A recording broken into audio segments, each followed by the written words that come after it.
Good morning students. இன்றைக்கி நம்ம என்ன பார்க்கலான்னா எக்ஸசைஸ் 2.3ல 10th சம் என்ன கொடுத்துருக்காங்கன்னா ஒரு ஃப்ளைட் வந்து சென்னையிலேருந்து லண்டன் போகுது. ஓகேவா?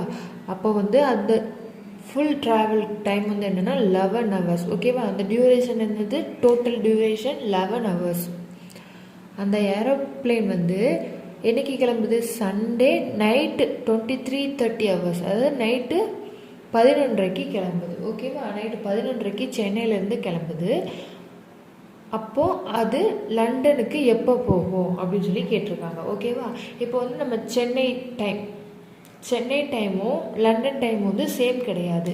லண்டன் டைமை விட சென்னை டைம் வந்து 4.5 மணி நேரம் முன்னால் இருக்குது. ஓகேவா? லண்டன் டைமை விட என்ன இருக்குது? சென்னை டைம் 4.5 மணி நேரம் முன்னால் இருக்குது. நமக்கு என்ன கேட்டிருக்காங்கன்னா ரீச் ஆகிற டைம், அதுவும் லண்டனில் உள்ள டைம் தான் நமக்கு கேட்டிருக்காங்க. இப்போ ஃபஸ்ட் என்ன பண்ணிக்கலாம்னா ஸ்டார்டிங் டைம் எழுதிக்கலாம். ஓகேவா? Starting time of journey.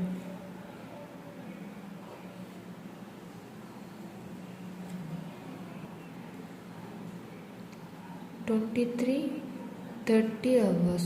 Chennai time படி 23:30 ஹவர்ஸ்க்கு கிளம்பிடுது ஃப்ளைட்டு. தமிழில் சென்னை திட்ட நேரப்படி பயணம் தொடங்கும் நேரம். ஓகேவா?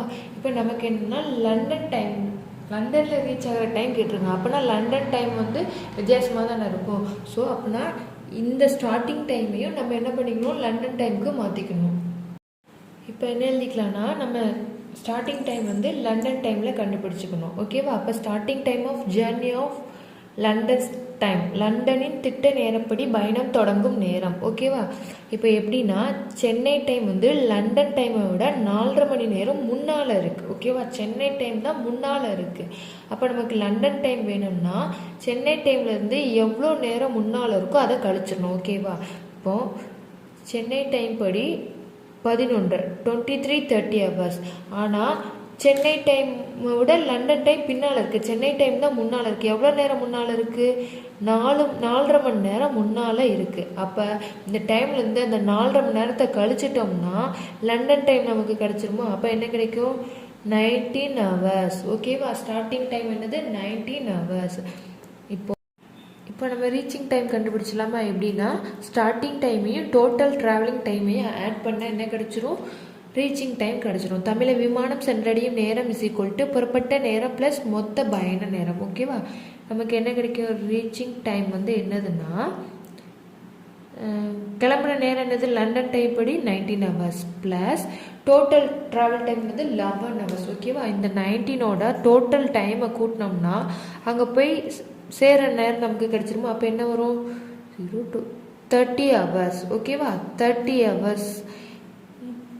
ஹவர்ஸில் இங்கே லண்டனை ரீச் ஆயிரும். இப்போ வந்து நமக்கு 24 hours ஃபார்மேட்டில் தானே இருக்கணும். ஸோ 13 கான்க்ரண்ட் டு எக்ஸ், அதாவது சென்றடைகிற நேரம் 24 hours ஃபார்மேட்டில் நமக்கு தெரியணும். X modulo 24. எதுக்காக 24 போகிறோம்? நமக்கு டைம் கிடக்கு. டைம் என்னது? 24 hours ஃபார்மேட். அதனால 24 போகிறோம். இப்போ 30-ஐ 24ஆல் டிவைட் பண்ணால் 124 24. பேலன்ஸ் என்னது? 6. ஓகேவா? அப்போ 30 கான்க்ரண்ட் டு 6 மாடுலோ 24. ஓகேவா? அப்போ நமக்கு எத்தனை மணிக்கு போய் சேர்ந்துடும் ஃப்ளைட்டு? 6 மணிக்கு போயிடும். இந்த 6ங்கிறது முற்பகல், அதாவது காலை 6 மணி. ஏன்னா 12க்கு மேலே இருந்தால் தான் பிற்பகல் ஆகும். இது வந்து 6 மணி. நமக்கு எந்த டே போகுது அப்படின்னு எதுவும் கேட்கல. டேட் பார்த்தாலுமே நமக்கு என்னது? 11 hours தான். ஓகேவா? என்னைக்கு கிளம்புதுன்னு நமக்கு கொஸ்டினில் சொல்லவும் இல்லை. ஸோ நம்மகிட்ட என்னைக்கு எந்த டேயில் போய் சேருன்னு நம்மகிட்ட கேட்கல. எத்தனை மணிக்கு போகுதுன்னு தான் கேட்டிருக்காங்க. எப்போ போகுது? 6 o'clock, காலை 6 மணிக்கு போகுது. ஓகேவா?